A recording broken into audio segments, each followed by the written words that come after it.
Shalom Bapak Ibu kekasih dalam nama Tuhan. Sudah sampai kita di penghujung Januari. Besok kita akan mengawali di bulan itu semua karena kebaikan pemurahan Tuhan. Seperti kita pada saat ini, kita satukan hati kita di dalam doa, kita bersatu di dalam doa. Bapa yang kami sembah di dalam nama Tuhan Yesus, sungguh kami Bapa bersyukur buat pagi hari yang indah ini kepada Tuhan. Kami rasakan tentang kebaikan kasih Tuhan dalam hidup kami. Tuhan Engkau hadir Bapa Roh Kudus di hati kami. Semua kami yang hadir pada saat ini, tidak terkecuali Tuhan, Engkau Tuhan ada di dalam hidup kami. Saat ini juga Tuhan kami berserahkan saudara-saudara teman-teman kami dalam persiapan dalam perjalanan, tibakan di tempat ini Bapa dalam segala selamat, agar kami Tuhan boleh bersekutu di dalam nama-Mu yang kudus. Terima kasih Bapa, Engkau ampuni kami, Engkau kuduskan kami. Hanya di dalam nama Yesus kami sudah mengucap syukur. Haleluya. Amin. Kita memuji Tuhan, biar hadirat Tuhan ada di dalam hidup kita.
sebab Engkau Raja kami, Bapa kami yang hidup. Sebelum kami Tuhan bersorak-sorai, turunlah Engkau Tuhan Bapa Roh Kudus dalam hidup kami. Kami di dalam nama Yesus, kami sudah mengucap syukur berterima kasih. Haleluya. Amin. Sebelum kita bersorak bagi Tuhan, memuji Dia, kita membacakan Credo GBI Gereja Bukit Jaya di hitungan 1-3. Kita boleh bersama-sama membacakannya. 1, 2, 3, ya. Kami percaya dalam mengucap syukur ada kuasa Allah yang dinyatakan dalam hidup kami. Kami mau mengucap syukur dalam segala hal dengan sikap ramah, penuh sukacita dan damai sejahtera. Kami percaya dengan Tuhan yang menjadikan kami anak Allah sesuai janjinya. Kami akan menyatakan sikap sebagai anak Allah dengan hidup pada tempat-tempat yang berkenan dan sesuai firman Tuhan sebagai wujud hidup kami yang rapi. Kami percaya Yesus Kristus Allah kami yang kudus, maka kami anak-anaknya harus hidup kudus, menjauhi dosa sebagai wujud hidup bersih. Kami percaya Allah Bapa telah memberikan talenta atau karunia pada kami sesuai kehendaknya, yang harus kami kerjakan dan kembangkan bagi kemuliaan Allah sebagai wujud kami hidup yang baik. Kami berjanji akan melaksanakan hukum pertama dan kedua. Kasihilah Tuhan Allahmu dengan segenap hatimu dan dengan segenap akal budimu. Kasihilah sesamamu manusia seperti dirimu sendiri, sebagai wujud merawat hubungan yang ada dan apa yang sudah ada pada kami. Dalam nama Yesus kami mengucapkan amin. Tuhan yang berkuasa, Tuhan yang berkuasa bagi hidup kita. Haleluya. Teruskan Tuhan.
Bapa, terima kasih Tuhan Yesus, terima kasih Bapa. Kalau sebentar kami Tuhan akan mendengarkan firman-Mu, dan biarlah setiap pujian kami, penyembahan kami menyenangkan hati-Mu Bapa. Mari Tuhan urapi kami semua ya Bapa, tanpa terkecuali. Firman Tuhan boleh Tuhan tertumbuh dan boleh Tuhan kami melakukan dalam hidup kami Tuhan. Terima kasih Tuhan Yesus, terpuji nama-Mu. Haleluya.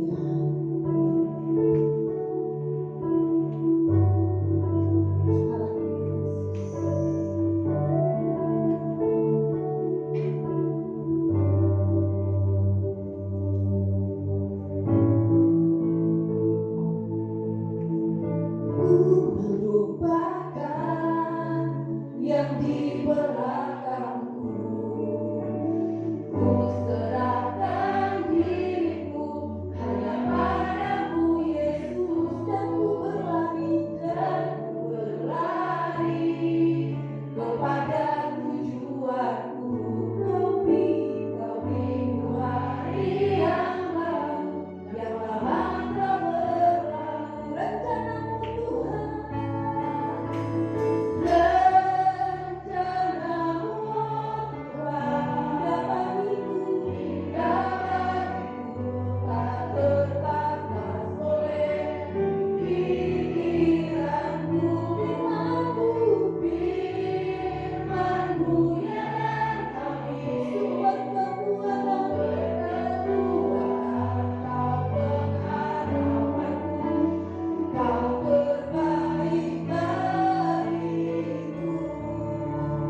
Biarlah pernyataan pengakuan pada pagi hari ini Tuhan rema di dalam kehidupan kami. Dan kami sungguh Tuhan menjadi pelaku-pelaku firman-Mu ya. Biarlah pagi hari ini Tuhan urapan-Mu turun atas setiap kami. Roh Kudus-Mu menguasai setiap kami yang ada di tempat ini. Terlebih hamba-Mu Tuhan yang Kau izinkan menjadi alat kemuliaan-Mu menyampaikan istirahat. Tahirkan mulut bibir hamba, penuhkan dengan kuat kuasa Roh Kudus. Ada apa yang keluar dari mulut bibir hamba, penuh kuasa yang daripada-Mu ya Bapa, menjamah setiap hati, mengubah setiap kami untuk menjadi seperti yang Kau kehendaki ya Bapa. Kami siap menerima kebenaran Tuhan. Bersabdalah ya, di dalam nama Yesus hamba berdoa dan mengucap syukur. Haleluya. Amin. Silakan duduk. Shalom. Shalom. Selamat pagi Bapak Ibu yang dikasihi Tuhan. Tema khotbah kita hari ini adalah memiliki hati yang mengerti. Tolong dikurangi suaranya. Ini agak feedback, auxnya dikurangi yang punya saya. Memiliki hati yang mengerti. Ini terlalu ngegaung. Auxnya punya saya, oke. Terima kasih Ibu.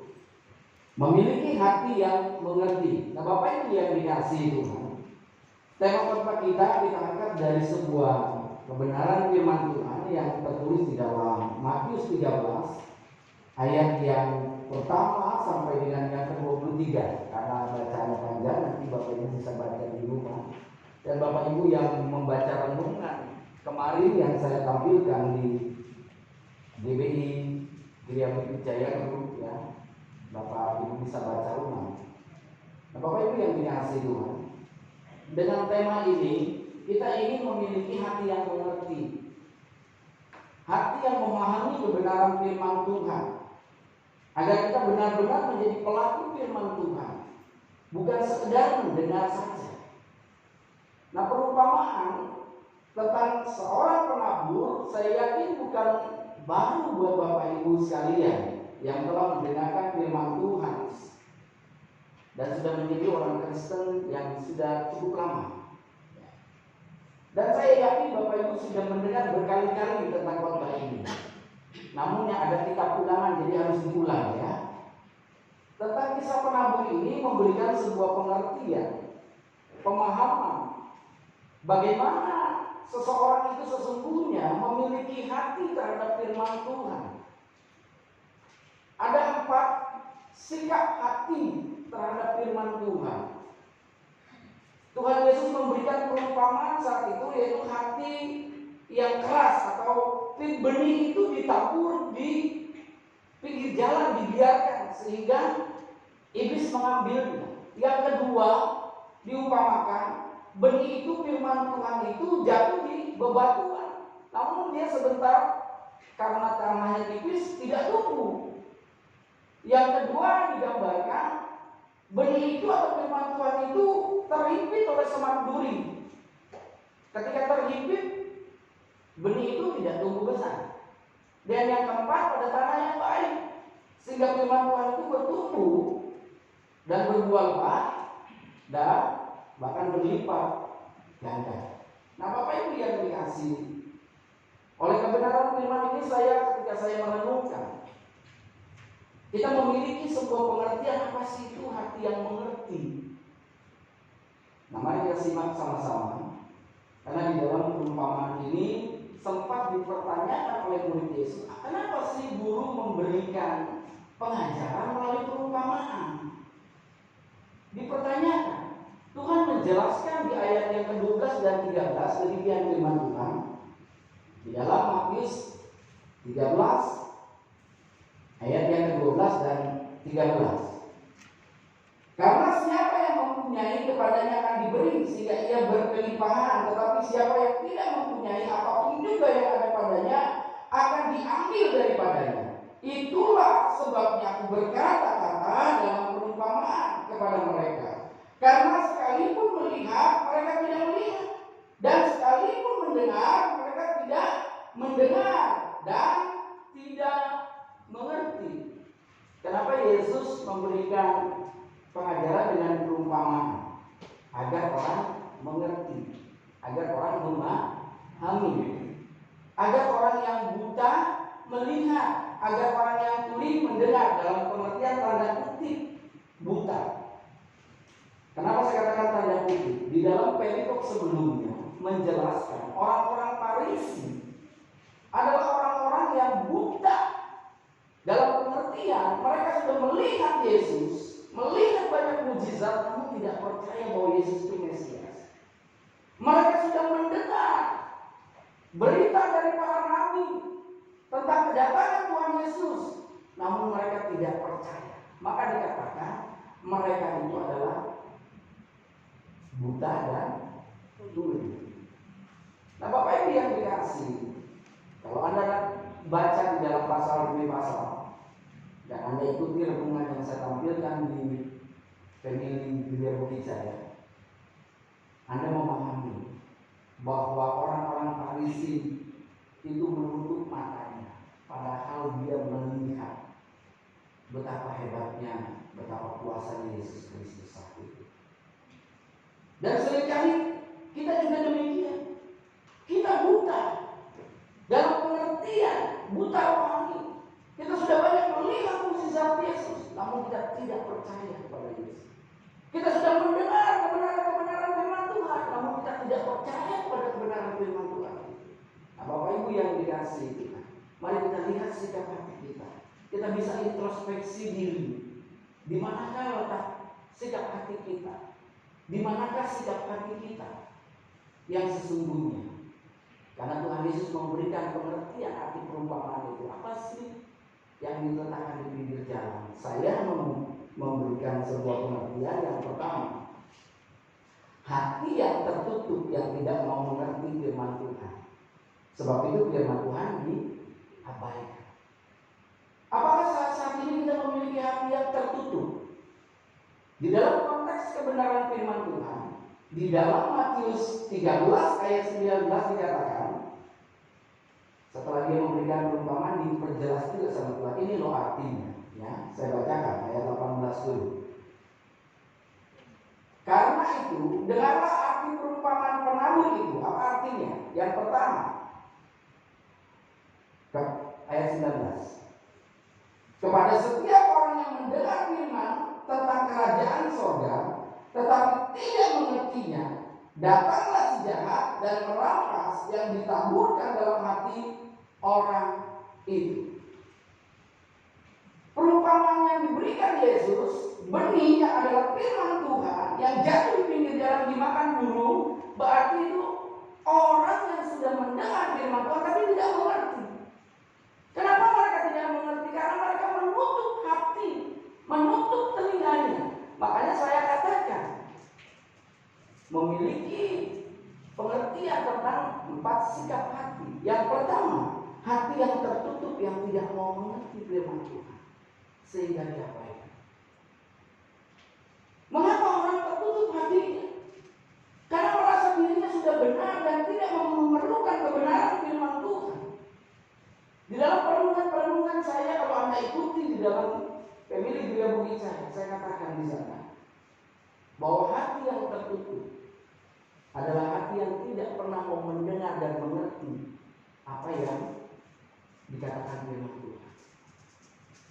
Hati yang tertutup itu sudah memblok atau membatasi dan merasa dirinya itu paling benar, sehingga dia tidak membutuhkan firman Tuhan.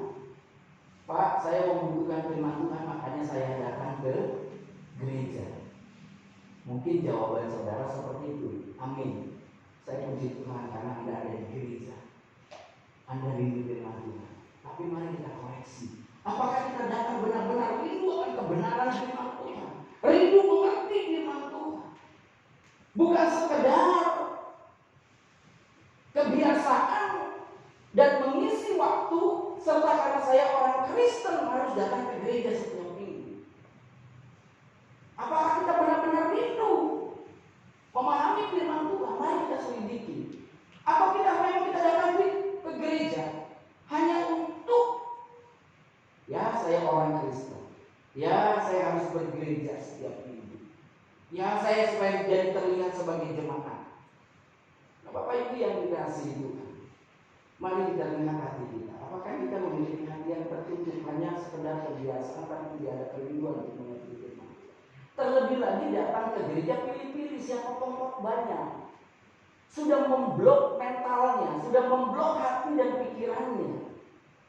Nah, Bapak Ibu yang dikasihi Tuhan, ini dulu di masa lalu saya, siapa yang khotbah ya?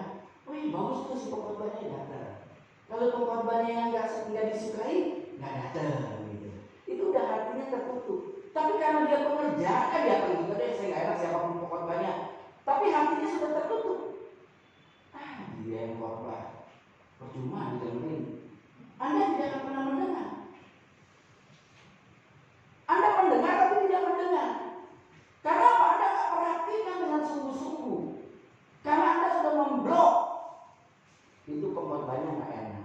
Itu pengkhotbahnya nggak menyenangkan dan sebagainya. Hati-hati Bapak Ibu yang dikasihi Tuhan. Apakah saat ini kita memiliki hati yang tertutup sehingga kita mengabaikan firman Tuhan, dan firman Tuhan itu sia-sia di hadapan saudara? Saya ingin mengajak buat Bapak Ibu, jika kita mendengar firman Tuhan, siapapun yang bicara, katakan dalam hati bahwa Roh Kudus ingin menjamah saya, bahwa Roh Kudus ingin menyentuh hati saya, bahwa Roh Kudus ingin mengoreksi hati saya. Sikap ini yang harus kita miliki. Jangan kita menutup, saudara, dengan melihat siapa yang khotbah. Wah, kalau Pak Imam yang khotbahnya begitu. Jangan, saudara. Karena kebenaran firman Tuhan, siapapun yang menyampaikannya, Anda harus percaya ada kuat kuasa Roh Kudus untuk bekerja di dalam. Amin. Jadi jangan menutup. Orang-orang Farisi itu menutup hati. Dia sudah melihat kemahakuasaan Tuhan, dia sudah mendengar apa yang dinubuatkan para nabi, namun tidak percaya. Kita jangan seperti itu, Bapak Ibu yang dikasihi Tuhan. Kita sudah mendengar tentang kisah Kristus Yesus secara historis, secara fakta dia disalibkan, namun kita masih belum percaya. Kita banyak melihat mujizat-mujizat di dalam kehidupan kita, namun kita batasi. Mari kita belajar membuka hati dan mengerti. Jangan menutup hati kita. Yang kedua, saya berikan pengertian, meskipun di dalam konteks firman Tuhan bahasanya tidak seperti yang saya bahasakan. Hati yang menerima dan gembira sesaat mendengar firman Tuhan. Bapak Ibu yang dikasih, ada banyak orang sikap hatinya itu sesaat euforia terhadap kebenaran firman Tuhan yang disampaikan. Oh, lucu banget. Ketika ditanya, Bapak Ibu yang dikasih Tuhan, saya suka bertanya dulu ya, sekarang saya suka bertanya lagi. Di mana firman Tuhan yang disampaikan? Wih, lucu Pak. Wih, bagus Pak. Bagusnya seperti apa? Oh, lucu banget Pak. Saya senang banget. Apalagi si ibu itu Pak. Tawanya gitu. Yang diperhatikan lucunya bukan kebenaran firman Tuhan yang menyapa, yang menegur, yang memberkati, yang menguatkan. Tapi lucunya, saya tidak anti dengan pendeta-pendeta yang lucu, karena saya tidak bisa melucu. Karena memang saya bukan komedian, saudara. Ya toh? Jadi saya bukan stand up komedi, jadi saya tidak perlu lucu-lucu di hadapan saudara. Tapi bukan berarti tidak boleh kita lucu-lucu. Silakan saja, ya, untuk dapat tersampaikan dengan baik, dengan lugas. Seorang pengkhotbah harus bisa lucu-lucu di dia supaya tersampaikan. Tapi buat jemaat, buat kita semua yang belajar mendengar, jangan diperhatikan lucunya saja. Simak baik-baik kebenaran firman Tuhan. Buka hati, buka telinga kita. Pelajari dengan seksama. Amin. Amin. Jangan hanya sekedar lucunya. Jangan menyenangkan sesaat lalu lupa akan firman Tuhan. Enggak bertumbuh, tidak berbuah, saudara. Dan yang ketiga, saudara. Maaf, mungkin yang kedua belum disampaikan Pak, ayatnya di mana Pak? Kita baca ayat 20. Benih yang ditaburkan di tanah yang berbatu-batu ialah orang yang mendengar firman itu dan segera menerimanya dengan gembira. Tetapi ia tidak berakar dan tahan sebentar saja. Apabila datang penindasan atau penganiayaan karena firman itu, orang itu pun segera murtad. Dia girang-girangnya saja, lucu-lucunya saja yang didengar. Tapi ketika permasalahan kehidupan datang, dia tidak mengerti, memahami firman Tuhan yang menguatkan, meneguhkan itu. Lalu dia apa? Murtad. Tidak percaya pada Yesus Kristus. Menyedihkan. Gimana sikap hati kita? Boleh mendengar yang lucu, tapi pahami kebenaran. Simak baik-baik, perhatikan baik-baik, dan lakukan. Yang ketiga, saya memberikan sebuah pengertian di dalam 44 sikap hati ini yang diinginkan Tuhan adalah hati yang menerima, namun terperdaya dengan kekayaan dunia, sehingga khawatir dan mengabaikan firman Tuhan. Saya ulangi, hati yang menerima namun terperdaya dengan kekayaan dunia, sehingga khawatir dan mengabaikan firman Tuhan. Perhatikan ayat 23. Yang ditabur di tengah semak duri ialah orang yang mendengar firman itu. Lalu kekhawatiran dunia ini dan tipu daya kekayaan menghimpit firman itu sehingga tidak berbuah. Dia dengar firman Tuhan, dia terima firman Tuhan, dipahami kebenaran firman Tuhan. Namun sesaat karena apa? Diperdaya dengan apa? Kekayaan. Dia akan tipu daya dengan kekayaan sehingga hidupnya khawatir. Kenapa dia akan terperdaya dengan kekayaan? Kenapa dia ditipu oleh kekayaan? Karena seringkali manusia, saudara, konsep tujuannya di dalam hidup ini, sukses diberi arti memiliki harta yang banyak. Setiap kita semua pasti ingin kaya, tidak salah saudara. Saya juga pengen kaya. Tapi kekayaan itu bukan sebuah tujuan hidup. Jangan sampai kita diperdaya oleh kekayaan. Karena kita seringkali melihat pengertian-pengertian yang tidak komprehensif. Anak Tuhan diberkati, amin. Dan di dalam perjanjian lama diajarkan juga bahwa orang yang berjalan dalam terang firman Tuhan, dia akan kuat seperti pohon di tepi aliran sungai, akan berbuah pada musimnya, kuat, tidak getah, tapi tidak ada dikatakan kaya. Tapi memang di Amsal juga dikatakan orang yang rendah hati, dia akan beroleh kekayaan. Kalau dia ikuti apa yang Tuhan ajarkan, dia pasti beroleh kekayaan, amin. Dan firman Tuhan juga mengajarkan bukan jerih payah yang membuat orang itu kaya, tapi berkat Tuhan yang membuat orang itu kaya, amin. Tapi kita jangan terperdaya dengan kekayaan dunia, sehingga kekayaan itu kita agung-agungkan dan menjadi sebuah tujuan hidup, sehingga firman Tuhan tidak kita hidupkan ketika kita menghadapi tantangan kehidupan di dunia ini.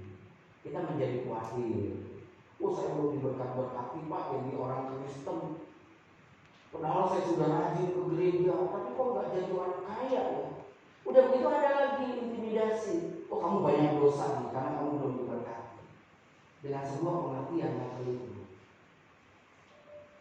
Bapak Ibu yang dikasih Tuhan, kita harus mengerti dan mempelajari bahwa kekayaan itu memang berkat Tuhan.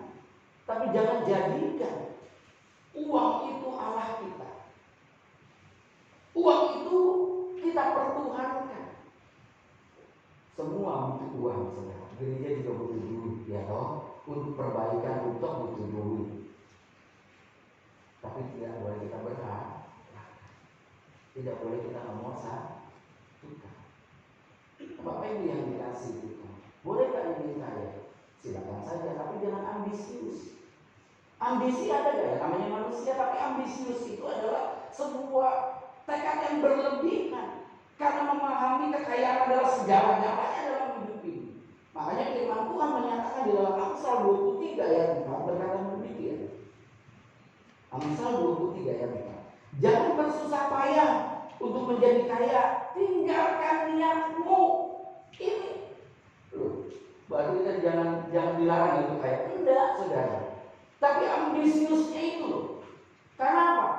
Kalau Anda baca konteks ini sebelum-sebelumnya, saudara, ketika kita makan itu nggak tahu diri, kita rakus, kita tamak. Dan Tuhan ingin mengajarkan kita dalam konteks ini, jangan tamak.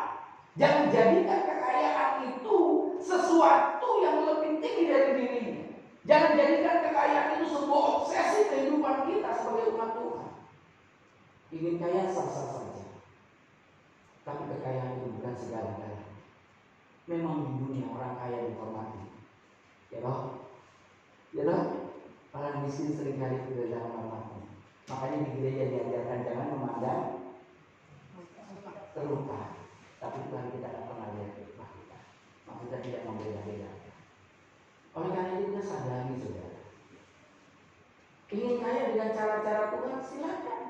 Yang penting taat sama Tuhan, tapi jangan lupakan kebenaran firman Tuhan. Jangan abaikan firman Tuhan. Banyak di dalam kehidupan saat-saat ini, saudara, ketika dia ingin mencapai kekayaan, lupakan aturan yang Tuhan ajarkan, lupakan perintah Tuhan, sehingga firman itu tidak bertumbuh dan tidak dilakukan di dalam kehidupannya.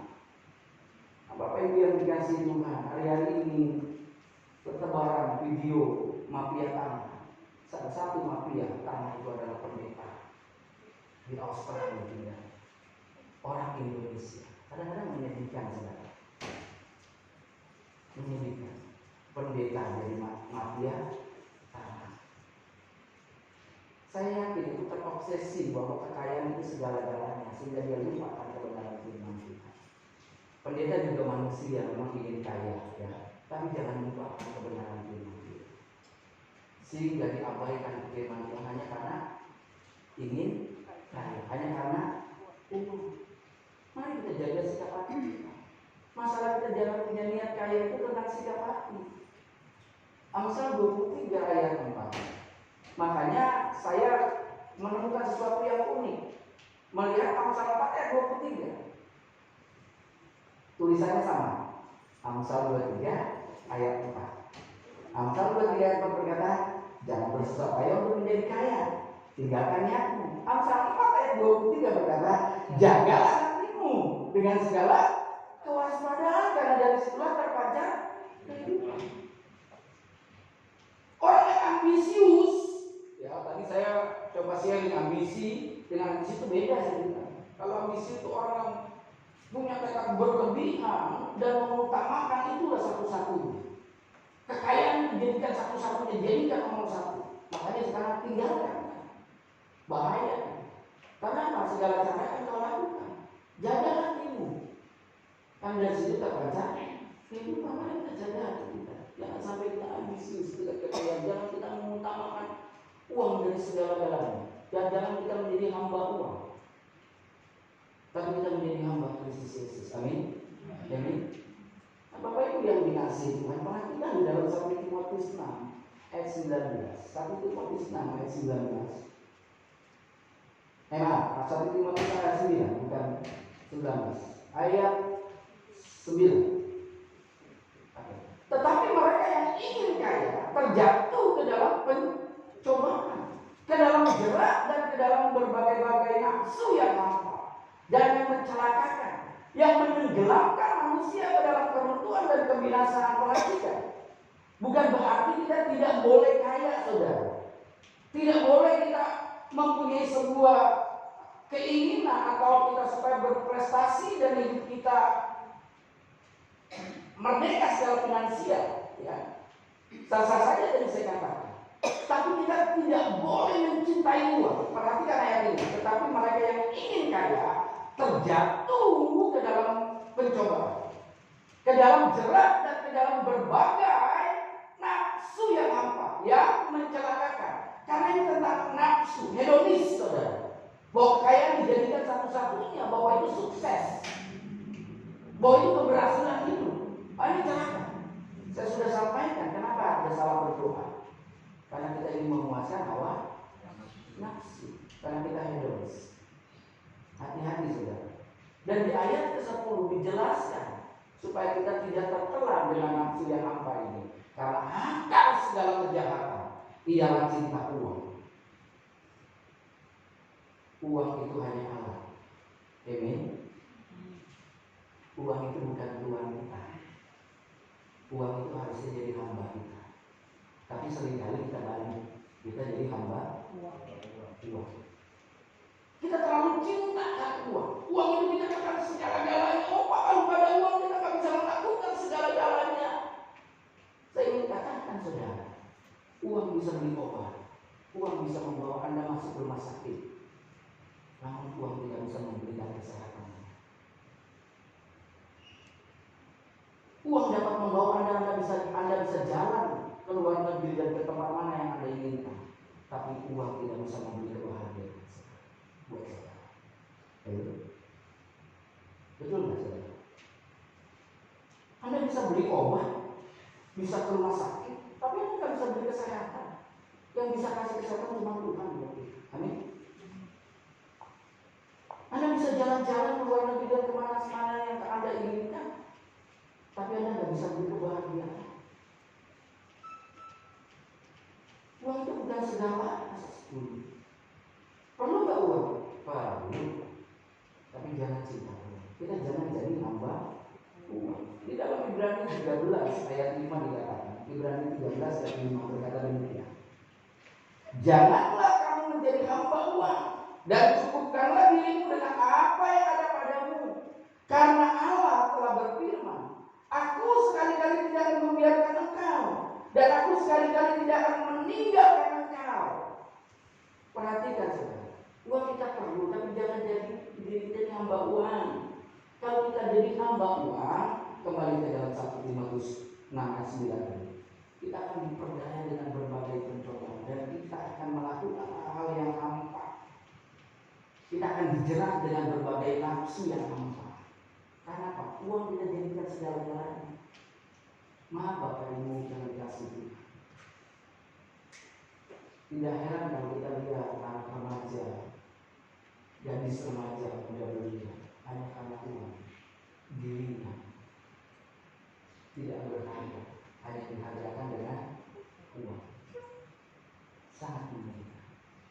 Dan tadi saya sudah katakan, seorang pendeta yang adalah pilihan Allah, yang dipercayakan, dia lupa akan kehormatan yang Tuhan sudah berikan hanya karena uang.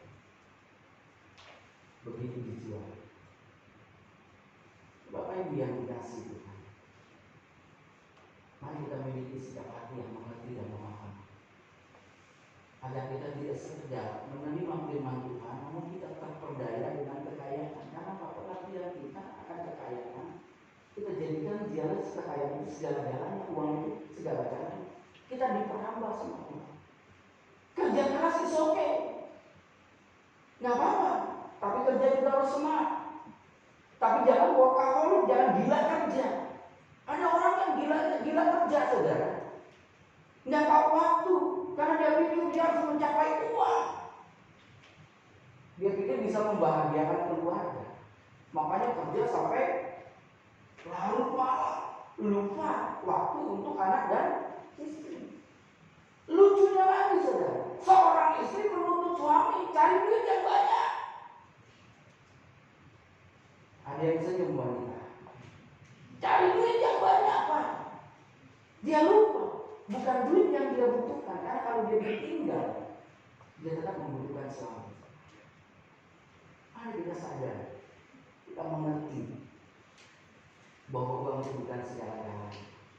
Bapak Ibu yang dikasihi Tuhan, tadi di dalam Ibrani sudah dikatakan, jangan jadi hamba uang. Jangan takut Tuhan menyertai kita. Tuhan mencukupkan apa yang kita butuhkan. Anak Tuhan tidak akan pernah minta-minta. Saya yakin itu, saudara. Ini. Kalau dalam Tuhan, asal yang penting saudara jalan dalam apa yang Tuhan tuntut. Ikuti apa yang Tuhan ajarkan. Dia akan mencukupkan apa yang kita butuhkan. Bapak Ibu yang dikasihi Tuhan, ada sebuah quote yang begitu menarik buat saya. Yang saya kutip dari pendeta Insinyur Jarod Jakarta yang berkata begini: dekat dengan Tuhan bisa kaya, dekat dengan kekayaan tidak bisa dekat dengan Tuhan. Renungkan baik-baik nih kata-kata. Dekat dengan Tuhan bisa jadi kaya, dekat dengan kekayaan tidak bisa dekat dengan Tuhan. Anda sudah renungkan? Kalau kita dekat dengan Tuhan, mengerti apa yang Tuhan ajarkan dan Tuhan firmankan dan lakukan, kita bisa jadi kaya. Amin. Tapi kalau kita dekat dengan kekayaan, yang kita cari dengan kekayaan, uang, kita tidak akan pernah bisa dekat dengan Tuhan. Karena apa? Kita hidup dipenuhi hati dengan kekhawatiran, ketakutan, dan kita tidak akan percaya dengan Tuhan. Karena yang kita pikirkan uang. Pagi-pagi dia bangun tidur dan mikirin duit, bengong-bengong mikirin duit, mau tidur mikirin duit. Kalau yang namanya mikirin duit mau tidur, nggak bisa tidur, saudara. Nah, mari kita belajar, saudara. Dekatkan diri sama Tuhan. Soal kaya, Tuhan yang tahu akibatnya. Susah payah saudara nggak bisa membuat Anda kaya.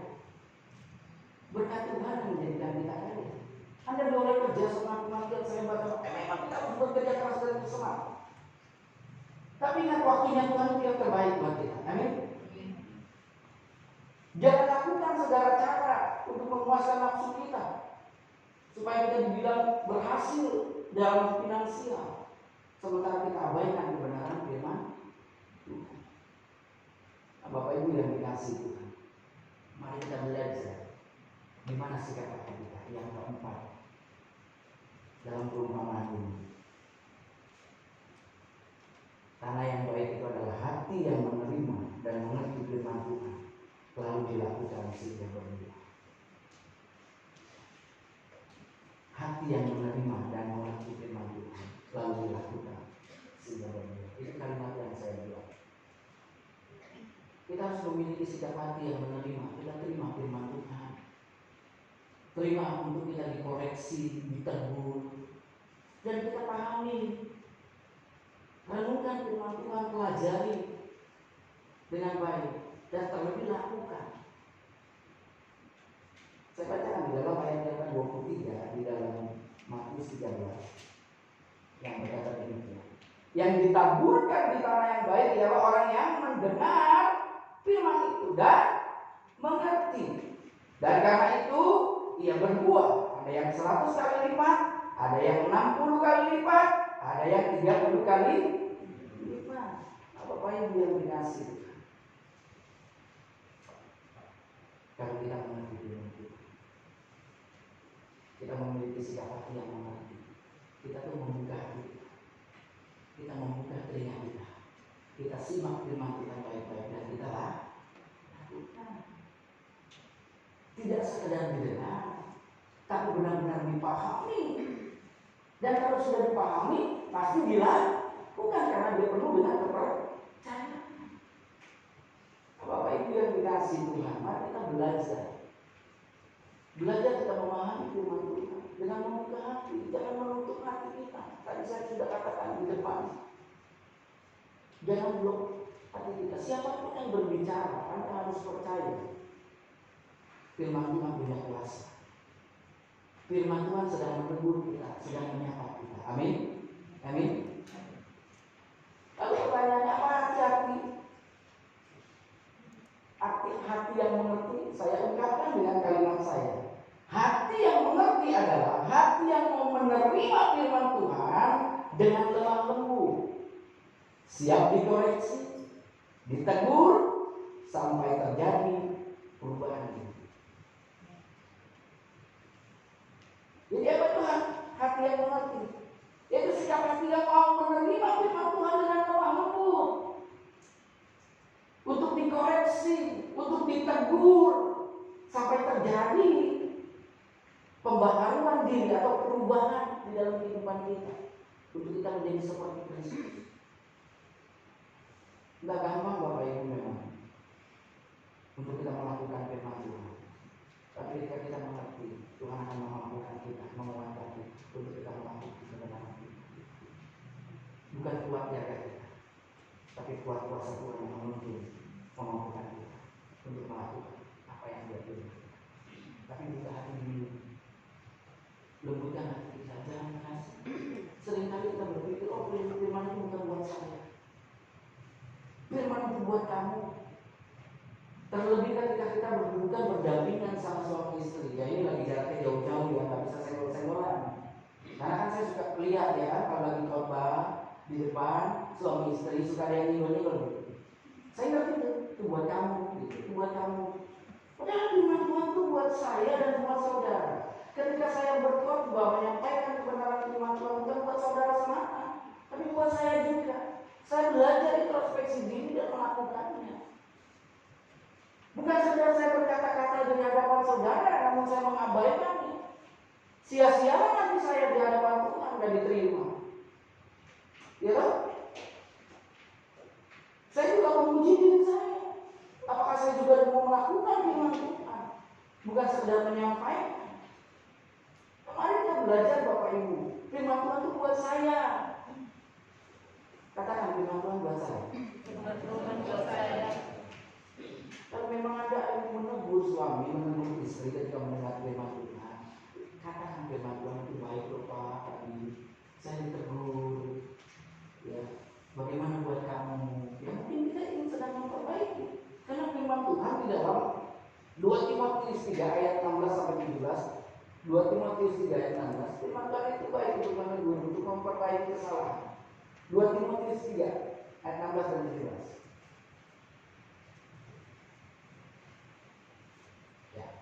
Segala tulisan yang diilhamkan Allah memang bermanfaat untuk mengajar, untuk menyatakan kesalahan, untuk memperbaiki kelakuan, dan untuk mendidik orang dalam kebenaran. Terutama kita didik diri kita. Amin. Kalau kita memang ada sesuatu yang kita lihat terhadap suami, jangan senggol-senggol dulu, ngomong baik-baik dulu. Amin. Kalau lihat itu memang buat istri, jangan senggol-senggol dulu. gampang melakukan firman Tuhan. Saya katakan tidak gampang, tapi kita berusaha.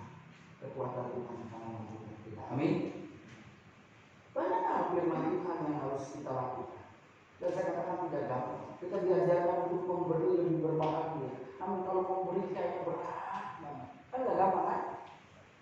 Nggak gampang sih. Tapi kita belajar. Kita belajar. Sang suami dikatakan kasih istrimu, untuk mengasihi istri kan gak gampang. Kita nggak istri kita cerewet. Aduh susah banget gue mau ngasih dia. Cerewetnya nggak bisa hilangin. Tapi yang namanya firman Tuhan kita harus lakukan. Mungkin yang istri juga melihat firman Tuhan berkata hormatilah suami. Kita mau hormati kok suami yang kayak gini yang dua orang kok harus hormati. Ya jangan bertanya kok suami yang kayak gini nanti dulu lu mau. Lu harus terima keadaan suami lu. Kan gitu kalau bahasa saya yang ada kan gitu kan. Jangan bertambah. Terima suamimu apa adanya, tetap kau mati. Terima istrimu apa adanya, kau kan siti. Gak gampang saudara. Pak pendeta enak aja ngomongnya hormati suami gue kayak begini mau dihormati. Pak pendeta enak aja ngomongnya kasih istri gue cerewet banget, gak pernah nyiapin kopi yang begini mau dikasih. Gampang saudara. Tapi kita minta kekuatan Tuhan. Kan kita mau belajar mengerti. Yang anak muda hormati orang tua untuk lanjut umur. Bapak mau gue gak peduli, mau gue hormati. Sakit hati gue, tetap harus hormati. Orang tuamu gak ada bekas orang tua. Gak gampang memang untuk mengaplikasikan firman Tuhan. Tapi kita mau mengerti. Siap kita dibentuk, siap kita ditegur oleh firman Tuhan. Dan yang pasti siap melakukannya. Amin. Terlebih yang paling sulit itu, bayar perpuluhan, ujilah aku, itu paling sulit. 20 tahun kehitung perpuluhan di sini, tanya kebenaran. Biarin ya pendeta hari ini kita mengadakan duitnya. Kalau Anda mau diberkati, kata Tuhan silakan. Gak gampang mau melakukan. Gimana Pak pendeta mau bayar perpuluhan? Buat bayar kontrakan aja gak cukup. Dan sebagainya gampang. Tapi mari kita minta kekuatan oleh Tuhan. Dan kita mau menjadi tanah yang baik. Itulah hati yang mengerti, yang mau terbuka, memahami firman Tuhan, menerima dengan lemah lembut, yang melakukan, bersiap dikoreksi, siap ditegur, siap dibentuk, sampai terjadi perubahan diri kita. Karena ada suatu motto yang disampaikan di dalam Excellence Conference yang berkata begini: perubahan bukanlah perubahan sampai terjadi sebuah perubahan. Saya ulangi. Perubahan bukanlah sebuah perubahan sampai terjadi perubahan. Kalau yang namanya belum berubah itu belum terjadi perubahan. Kalau sudah terjadi perubahan itu yang namanya berubah. Mari kita berubah menjadi pelaku firman. Karena hanya orang-orang yang melakukan firman yang beroleh kebahagiaan dan berkat dari Tuhan. Jangan dalam kebenaran firman menguatkan dan menyembuhkan. Mari saya mencoba.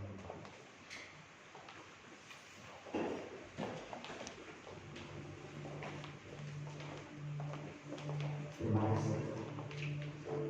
Terima kasih Yesus.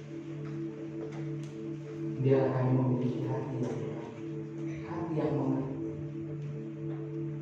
yang memahami kebenaran firman-Mu, yang menerima kebenaran firman-Mu dengan lemah lembut, siap dikoreksi, siap ditegur, agar kami berubah sesuai dengan yang Kau kerjakan. Terima kasih Tuhan untuk kebenaran firman.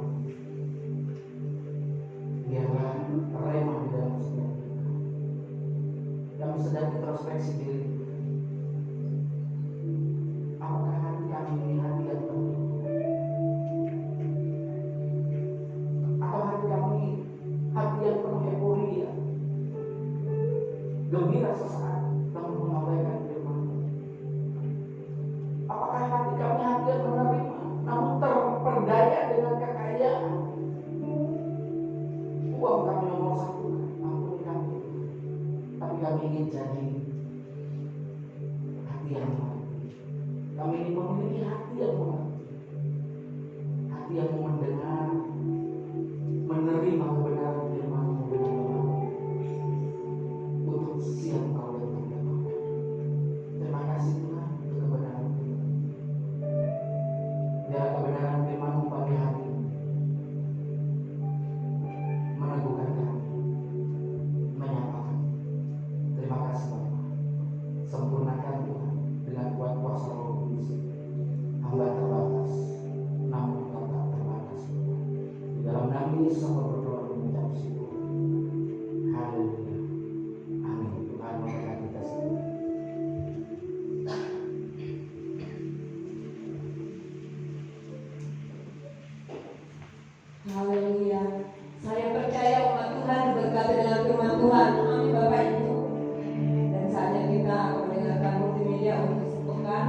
firman Tuhan oleh Bapak Gembala Pak Iwan Kurniawan, multimedia oleh tim, musik oleh tim.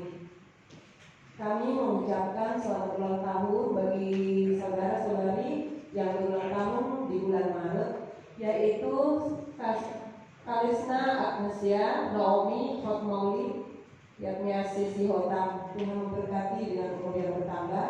Dan ini ada open recruitment tim musik, yaitu keyboard, basis, drum, gitar. Bagi Bapak Ibu Saudara yang memiliki talenta di keyboard, bass, drum atau gitar, boleh menghubungi Ibu Lili dan Saudara Cecilia. Nah, ini media sosial kita ada di GBJ, ada di Facebook, Blogspot, Instagram, YouTube dan Twitter. Itu saja teman-teman untuk hari ini. Kita mengakhiri ibadah kita. Mari kami kasih ada untuk berdiri. Engkaulah Tuhan, Engkaulah Raja.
Biarlah firman-Mu pada pagi hari ini Tuhan, Engkau jadikan rema di dalam setiap kehidupan kami Bapa. Kami bersyukur Tuhan pada pagi hari ini juga Engkau Tuhan mengingatkan kami, memberikan pelajaran yang berharga bagi kami Bapa, agar kami Tuhan bisa diubahkan menjadi penyembah yang benar di hadapan-Mu ya Tuhan. Kami ditegur Tuhan dan kami mau menerima, membuka hati kami kepada-Mu Bapa. Layakkan kami Tuhan menjadi penyembah yang benar Tuhan. Tidak hanya nama Tuhan Yesus yang kami permuliakan di dalam setiap kehidupan kami Bapa. Bukanlah firman-Mu Tuhan telah mengajarkan kami mencari dahulu kerajaan-Mu, maka semuanya Tuhan akan tambahkan kepada kami. Kami yakin dan percaya itu ya Bapa. Terima kasih Yesus pada pagi hari ini. Terima kasih Bapa. Kami berdoa buat Bapak Gembala kami Tuhan. Berikan Bapak Gembala kami kekuatan, kesehatan Bapak. Pakai beliau Tuhan lebih luar biasa lagi dalam memberitakan kebenaran firman-Mu. Kami rindu Tuhan melalui Bapak Gembala kami banyak jiwa-jiwa Tuhan yang bertobat kepada-Mu. Terima kasih Tuhan. Begitu juga Ibu Gembala kami Tuhan Bu Candrayati, kami serahkan juga Tuhan ke dalam tangan. Jadikan istri penopang, penolong di tengah-tengah keluarganya ya Bapak. Kedua anaknya juga Tuhan Ali dan Renhat Bapak, kami percaya Tuhan Engkau sertai anak ini Tuhan di dalam studinya. Masa depannya Tuhan Kau jadikan berhasil Bapak. Cukupkan Tuhan Yesus segala keperluan keluarga Bapak Gembala kami. Apapun Tuhan yang menjadi kerinduan beliau Tuhan, Apapun Tuhan menjadi usaha dan pekerjaan Tuhan, Engkau memberkati. Terima kasih Yesus, terima kasih Bapa. Kami juga Tuhan berdoa buat jemaat yang hadir pada pagi hari ini. Biarlah Tuhan Engkau juga memberkati mereka. Jadikan mereka Tuhan menjadi garam dan terang di setiap keluarga mereka Bapa. Kami percaya Tuhan, keluarga dan lepas keluarga pada pagi hari Engkau lawat ya Bapa di dalam surga. Berkati setiap mereka, usaha mereka ya Bapa. Tuhan, kalau saat ini ada jemaatmu yang sakit Tuhan, biarlah Engkau senantiasa Tuhan memulihkan, menyembuhkan ya Bapa. Apapun Tuhan yang menjadi pergumulan permasalahan setiap keluarga dalam hati mereka, Tuhan Kau juga hadir Bapa, membuka jalan yang terbaik Bapa. Sehingga hanya nama Tuhan yang diandalkan dan dipermuliakan dalam setiap kehidupan mereka. Terima kasih Tuhan, terima kasih Bapa. Kami berdoa Bapa buat gereja kami di tempat ini. Kami percaya Tuhan Kau tetap menjaga gereja kami Bapa. Biarlah Tuhan malaikat-malaikat surga-Mu Tuhan yang berlaksa-laksa Engkau kirimkan Tuhan menjaga gereja kami. Jauhkan Tuhan dari niat-niat orang jahat dan juga Tuhan perbuatan-perbuatan sedikit Bapa. Semuanya Tuhan kami mau patahkan dalam kuasa-Mu Yesus. Tuhan, apapun yang diperlukan operasi buat gereja di tempat ini Kau mengetahui Tuhan. Masih banyak Tuhan yang kami benahi dan kami perlukan. Tapi kami percaya Tuhan Engkau yang maha kaya. Kau Tuhan akan memberkati mencukupkan segala operasi yang diperlukan gereja di tempat ini. Terima kasih Bapa. Engkau tidak akan pernah Tuhan membiarkan gereja-Mu Tuhan dipermalukan. Tapi biarlah Tuhan Kau hadir dengan tangan-tangan orang-orang yang terbaik Tuhan Yesus. Dan ikut Tuhan memberkati di tempat ini Tuhan Yesus. Terima kasih Bapa. Kami juga Tuhan berdoa buat bangsa dan negara kami Indonesia ini Tuhan. Tuhan biarlah Engkau hadir di tengah-tengah bangsa kami Tuhan. Jadikan bangsa kami Tuhan menjadi bangsa yang damai, bangsa yang sejahtera Bapa. Presiden Jokowi dan Maruf Amin juga Tuhan kami bawa ke dalam tangan pada pagi hari ini Bapa.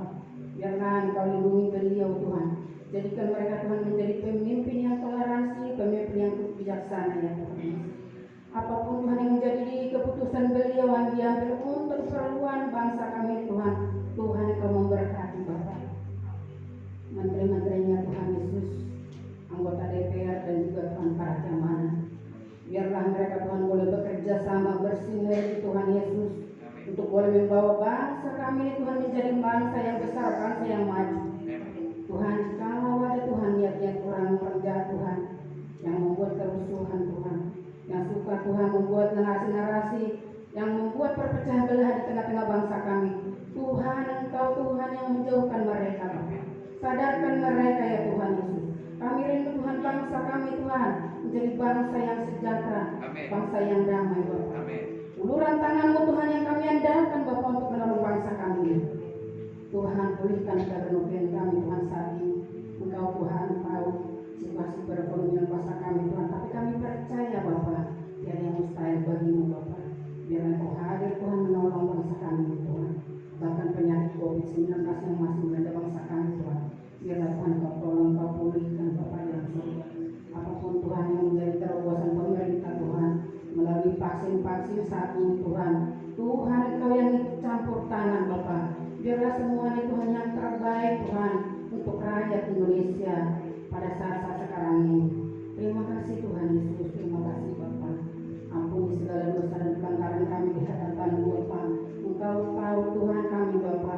Saling Tuhan mengandalkan kehidupan kami, mengandalkan kemampuan kami, pikiran kami Bapa. Ampuni kami Tuhan, lahirkan kami Bapa, agar kami layak di hadapan-Mu Tuhan Yesus Kristus. Terima kasih Bapa. Bila Tuhan ucapan bersyukur kami di hadapan-Mu pada pagi hari ini. Kami percaya Tuhan, Engkau menghadapkan wajah-Mu kepada kami Tuhan Yesus. Dan telinga-Mu Tuhan mendengarkan setiap doa dan permohonan kami. Terima kasih Bapa, terima kasih Tuhan. Kami percaya Tuhan Yesus Engkau akan menjawab doa-doa kami tepat pada waktunya. Karena kami tahu Tuhan Yesus hanya waktu Tuhanlah waktu yang terbaik buat kami. Terima kasih Bapa. Sebentar kami akan pulang dari tempat ini Tuhan.